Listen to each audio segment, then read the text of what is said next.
大本营，张老师，今天还是我们旅行的2位伉俪。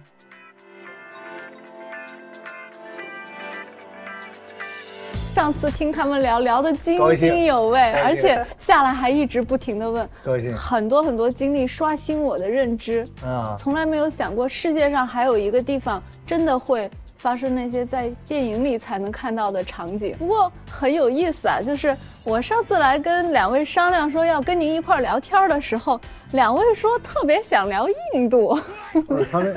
他们看过我节目，可能那当然知道我特别喜欢印度。我也是，日常黑印度是吗？我特别爱印度。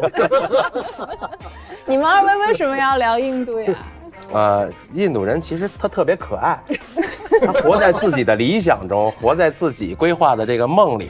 对，也加上我们刚刚完成的那个环球飞行，其中有印度的2站。对，然后我确实在印度也是看到了局座经常说的一些他们的特性，所以我觉得真的就是印度人非常值得聊一聊。对，2位刚刚完成了一次环球的飞行，而且用的是咱们自己中国造的运输机，自己买下来，自己把它改了，然后创了很多的记录，是吧？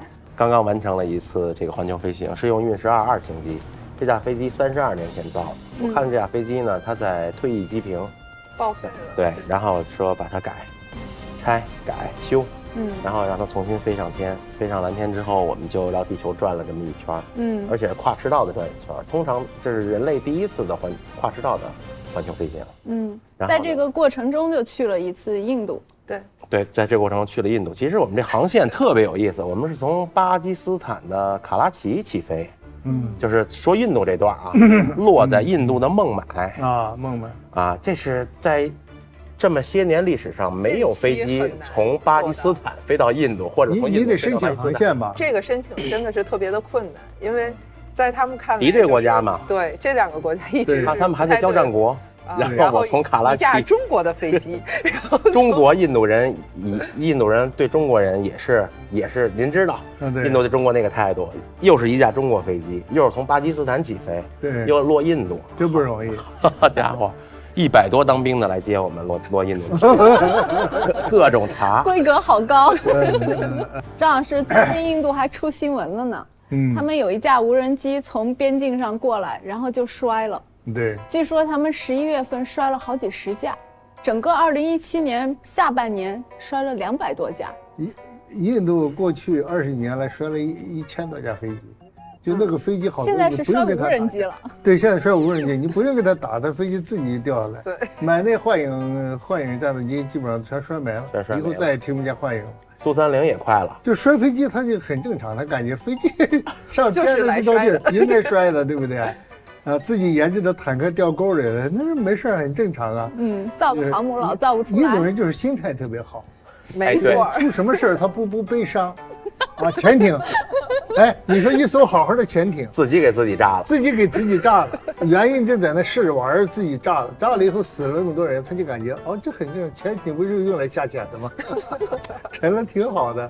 就是他心态特别好。不是印度还有特奇葩的，他们拖着光辉战机参加那个阅兵对，搁卡车上，这可能全世界也没人这么干过。最新的58个人，一辆摩托车58人，这个我觉得太厉害了，杂技表演都是好的杂技演员。不是这摩托车也太厉害了，你这动力得多强，28个人。他们人瘦啊，他们那儿人都是挺瘦的。他们是从挂火车开始的，平时就练，平时有练。对，我们当时在印度孟买这个最大的一个通勤车辆就是火车，然后呢，孟买呢每天都有火车上摔死的人，天天都有，我就觉得这是，它是挂上面掉下来了吗？就是掉下来了。印度说从火车上摔死了，那很正常。就是普通的交通事故，就非常普通。你像印度啊、孟加拉呀，我都去过，就那块那个公交车还是就相当于咱们公交车吧，外头画那个乱七八糟的各种，对，没有车站的，这车就这么走，没有，他就你随便上下不停，跑着，就是慢慢跑着上，一直移动着，然后他没有车站的，他想下就下，想上就上，那门永远不关的。对，那火车好像也是不关，反正是愿意上就上，就挂那儿抓着。啊，一看这不就1000公里吗？直接抓着那个外头就专门焊上一根棍儿。你说你修高铁，他不习惯。你一说修高铁，印度就坚决抗议，没处挂，没处挂，这怎么弄？这怎么没处挂？他那个送餐的，你比方你在9号车厢点了个餐，这个餐车在1号车厢，你说怎么送过去？中间全是人，他在外头飞，就拿着盘子，这是来回倒，人家给你送到9号餐厅，就这样的，特别神。印度满大街都是猴子。对，牛，我觉得牛就是特别脏。印度有1半的国民是住在街上。仔细做了个调查，他们是没有房子可住，真是没有房子可住。然后印度的平均寿命只有50多岁，然后最大的一个原因就是什么？食品单一，弄点饼，卷点咸菜，就是食品单一。他们你看，不吃牛肉，牛是湿婆神，湿婆神的坐骑，对，不吃牛肉。然后印度还有好多穆斯林，那又不吃猪肉，对。然后羊卖的贼贵，然后靠孟买呢，其实我们当时飞到孟买啊，离孟买还有个100多海里的时候，海都变颜色了。然后从巴基斯坦一起飞，巴基斯坦还是晴空万里，巴基斯坦一起飞大概有个400-500公里，那整个就是雾霾天下，雾霾严重，就是空气污染到严重的不得了，然后海。也是脏的不得了，对。然后所以说那个孟买的海鲜都印度人都说这是我们最高级的海鲜什么这个那个，我说真不能吃。我给你讲一特别好玩的事儿，我们俩去餐厅，据说是他们那儿特别高档的餐厅，餐厅里面就还可以。然后呢，当时他跟我说，他说我接个电话，我出去接电话，然后呢半天没回来，我也跟着出去了。我一看他捂着嘴在这打电话，我说有什么秘密还得捂着嘴？他说不是，苍蝇太多了，我怕它飞进来。门口啊会端一盘米饭，上面撒点糖啊或者蜂蜜、焦糖之类的东西，放在门口喂苍蝇。哦，那个餐馆门口你见过那种坐在那打坐的吗？有，就是我到印度，我这人喜欢关心那种八卦的小事。你看说起来我净研究什么大战略什么，其实我到哪以后我特别关心细节。我到孟买的时候呢，我就看那个餐馆门前必然有这么一个方阵，就一帮人坐那儿，哎，都排好了，都全排得整整齐齐。他没事就坐那儿，坐那儿以后都干什么呢？我以为他们那个地方是圣地呢，为什么每个餐馆都有？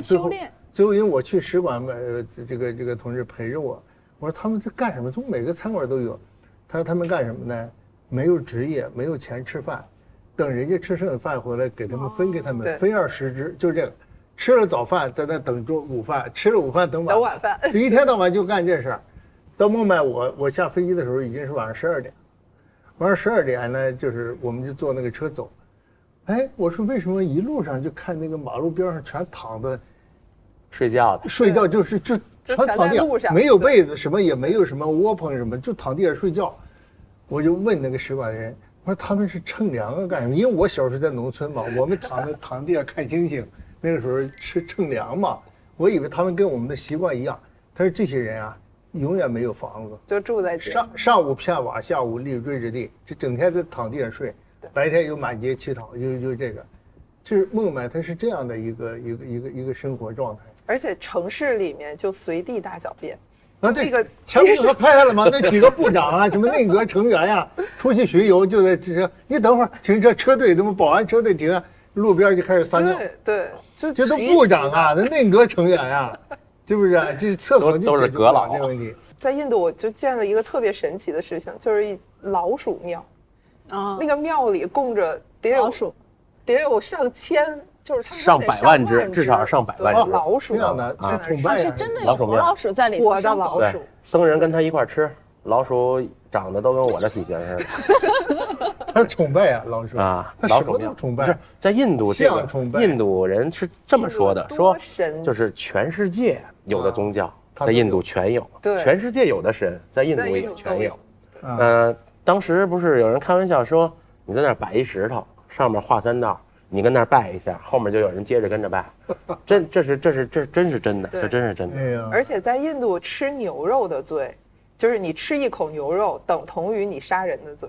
我是无肉不欢呀，我就是到穆斯林区域去弄了点牛肉，然后呢，在我们住的地儿我还不敢吃，因为那服务员盯着你，我要吃一口牛肉会被判9年。因为我不是穆斯林，最后那逼得我在厕所里，在房间的厕所里把那点肉吃了，就这样。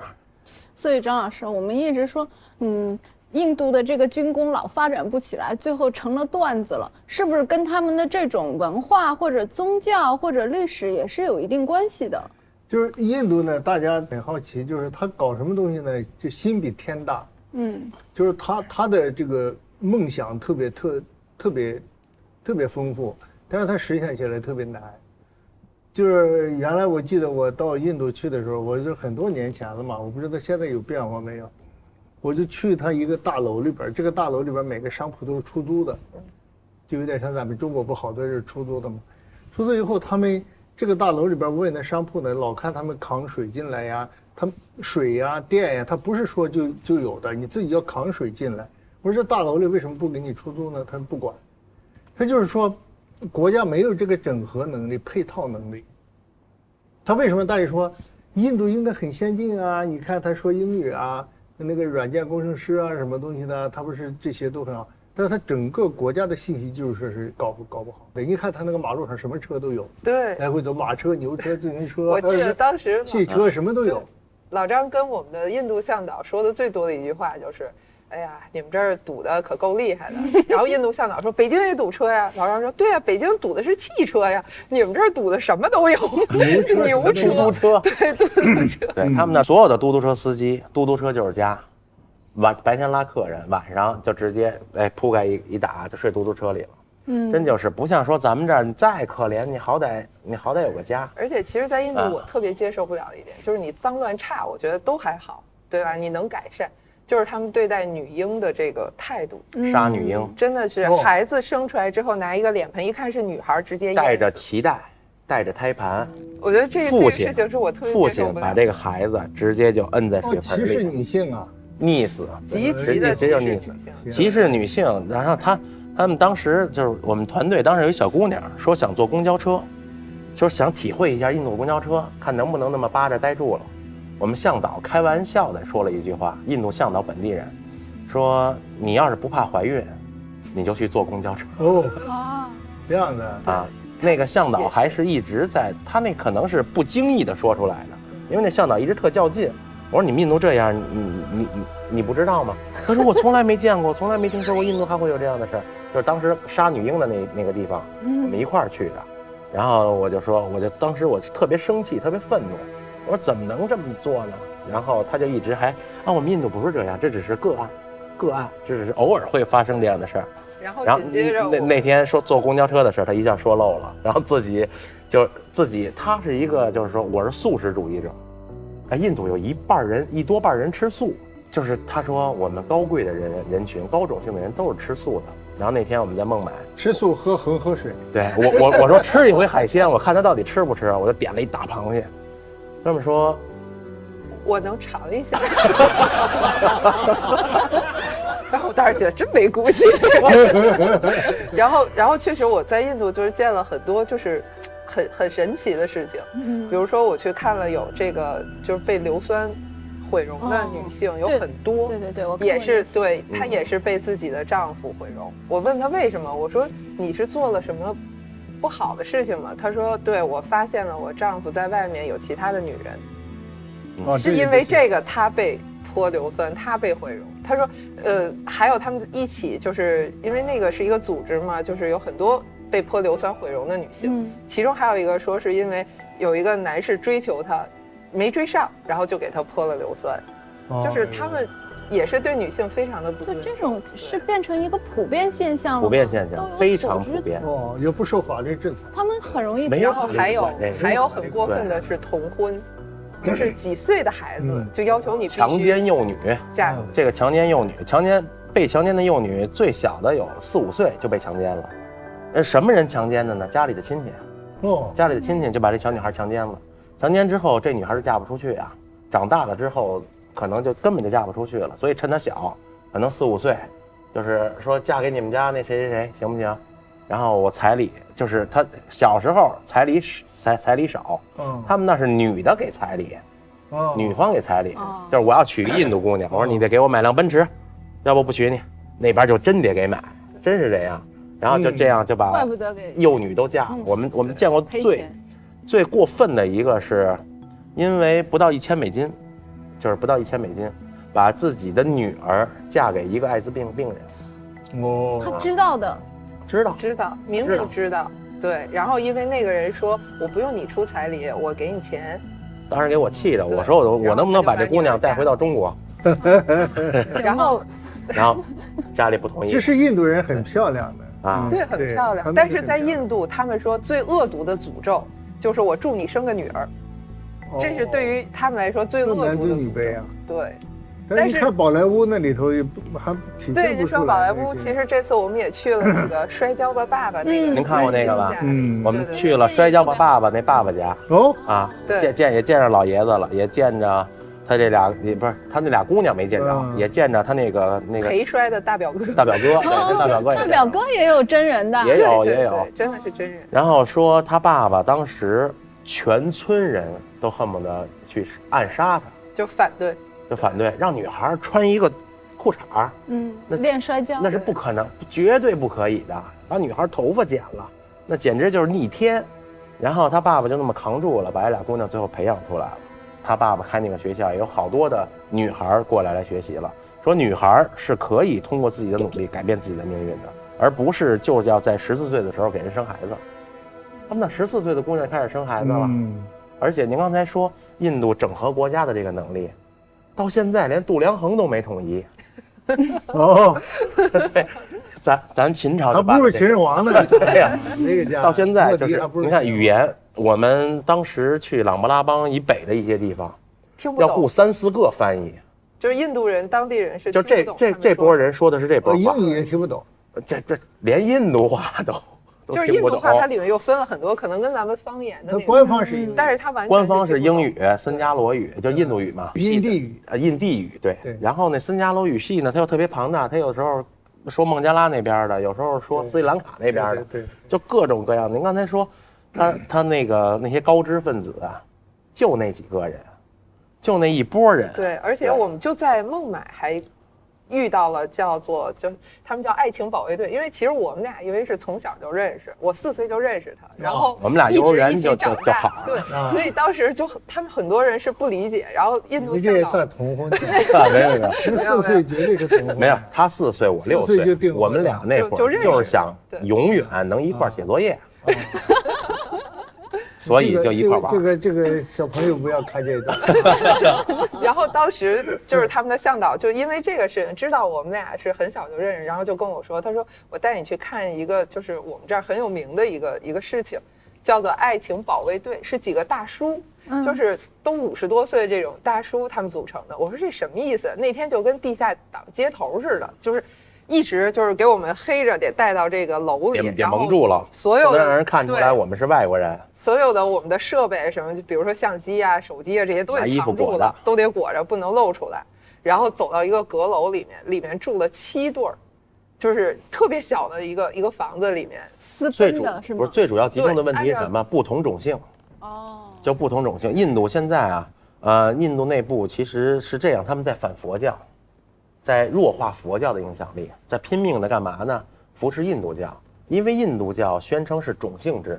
人就是不平等的，但佛教宣称众生平等嘛，所以呢，现在种姓制就是闹得特别严重。政府是说要废除掉种姓制，但是其实干这些坏事的还都是政府官员。但是其实，在老百姓内部里面，还是有很严重的这种阶级。佛教没有了，就在他们那儿好像很少了，很少了。就唐僧就是取那个经没用，在他们那儿就是没有。你们见过有信佛教的吗？没有，很少，非常少。唐僧去了一趟白去，那个。然后就是您知道到什么程度呢？就是比如说我家里，就是他们最高种姓是神职人员，就是印度教的神职人员，最低种姓是农民。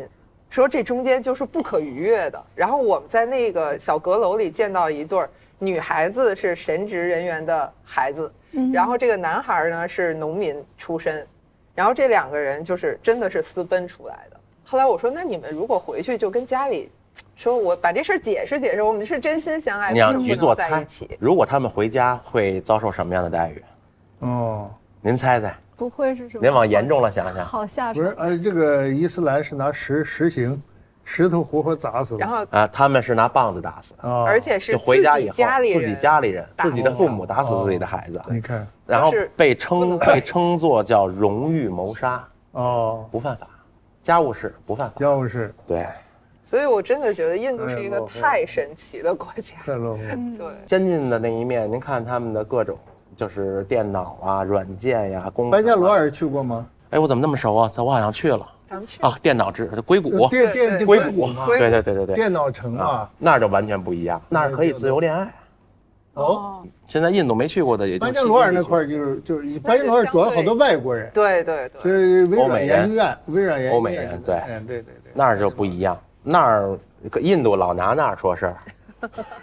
对，以为他们自己信息化国家，数字化。孟买市长当时说我们再过5年，孟买跟上海是友好城市嘛，再过5年我们就超过上海了。啊，对，就是可爱到不行，就像他们造那阿琼坦克似的。对，说我们这个好，比谁的都强，结果开出来就坏，开出来就坏，自大啊，特别自大。对，就不知道我们自信是哪来的。我们以前有一些从影视剧上看到的，或者是报纸上宣传的一种角度，然后还看到了军事上各种问题连篇的出，只是感觉很滑稽。但是真的去看这个国家的时候，发现原来它其实军事上的这块的滑稽的丑态，只是它其中的一个表现而已。是你们俩，你看看咱们这做了好几期，到什么中东啊，中亚呀，一些国家，南亚呀，你看又到印度，走这么多地方，你北极去过吗？北极也去过。北极现在由于全球变暖啊，越来越容易了。然后我们前些日子在试我们的破冰船，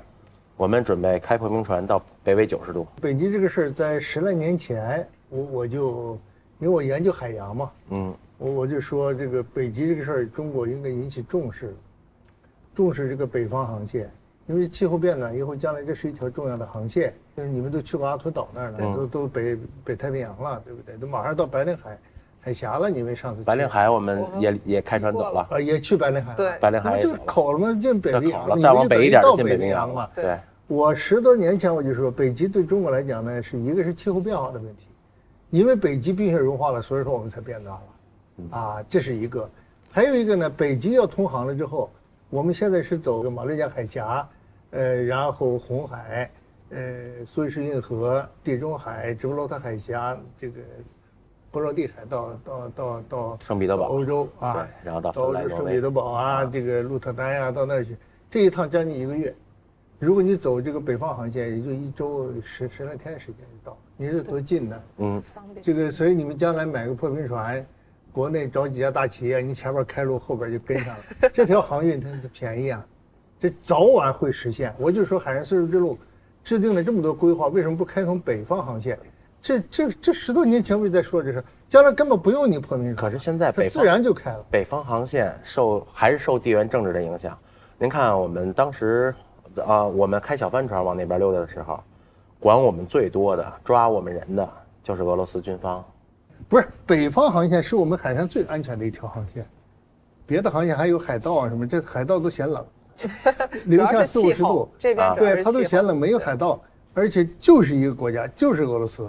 你不跟俄罗斯搞好关系，俄罗斯呢跟中国稍微也弄点小钱啥，我们在俄罗斯解决问题就是靠这方法。对，就给钱就行，他们不至于杀人。对，俄罗斯这点好。现在这个北方航线如果真能开通的话，那整个格局肯定会，这个是肯定没有问题。我们跟俄罗斯关系这么好，将来这是最安全的一道航线，就是冰的问题。冰每年都有3、4个月通航，冬天了就可以。哇，你们这个厉害了。走世界嘛，走世界就要把世界，现在国家都走完了应该走海洋了有没有计划什么载人航天？下次在哪儿报个名？就是马斯克那个地方跟马斯克联系，看能不能他那个火箭坐他的到火星上去吧。现在月球已经不算啥了，下次到火星上去，到火星没有，我们想先冲出大气层，是吧？有这个计划了吧？有想法。美国现在是准备要上火星来不是，我们也是自己造设备自己造火箭不造火箭，我们用氦气球哦，氦气球。用氦气球，对。然后氦气球出不了大气层。我们大气层边缘。50公里以上。50公里以上，52公里。能到50公里以上吗？现在从所有的计算，但是应该是没问题。然后还得做实际的测验。氦气球你还得考虑到冷，那得要到50公里以上，零下多少度了？没有，50公里的时候是零上的0度或者零上2、3度，那是逆温层，它属于在逆温层。咱们在那个对流层往上走的时候，最冷能到零下50度，然后再往上到12公里往上，慢慢的温度开始往回升。当时说旅行，其实我们给自己的一个想法就是说，希望旅行是能让中国看见世界，也希望能让世界看见中国。非常好，这个就是这样的，就是这个也让世界看到中国。我们今天富裕起来了，也买飞机、买船，下一步买个宇宙飞船，买个火箭，对不对？到火星去的第一对中国的夫妻啊，这个多厉害！非常好，好，那今天也谢谢2位给我们讲了这么多精彩的故事，很高兴，祝你们接下来顺利。好，谢谢制作。大家好，我是张馨予。大家好，我是梁红。然后关注微信号“军武大本营”，回复“旅行”，就有机会获得我们的签名照片。